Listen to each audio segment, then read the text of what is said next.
Hello. तर रथसप्तमीच्या दिवशी होतं जाऊबाईंच्या घरी हळदी कुंकू. तर गेल्या गेल्याच दारातच मस्त अशी रांगोळी बघितली आणि खूप सुंदर रांगोळी काढली होती आणि मुलींनीच काढली होती ती रांगोळी. आणि हळदी कुंकूचं असं मस्त डेकोरेशन पण केलं होतं. बॅकड्रॉपला पण मस्त असं हळदी कुंकूचं कटआउट लावलं होतं. विठ्ठल रुक्मिणी आईची मूर्ती ठेवली होती आणि सगळा सुवासनीचा साज ठेवला होता, साडी ठेवली होती. तर घंगाळ्यात इथं छोटंसं असं फुलांचं डेकोरेशन पण केलं होतं. आणि त्यानंतर मला त्यांनी नाव पण घ्यायला सांगितलं. नाव काय घ्यायचं? नवरोबाला शेवटी आहोच म्हणायचं.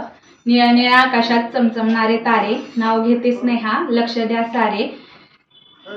गळ्यात डोरले सासर आणि माहेर, आहोंनी दिला मला सौभाग्याचा आहेर. शिर्डीचे साई, पंढरपूरचे विठोबा आणि रुखमाई, नाव घेते मी श्रीयांशची आई. पायात जोडवी सौभाग्याची खून, सागरावांचं नाव घेते मी बनसोडींची सून.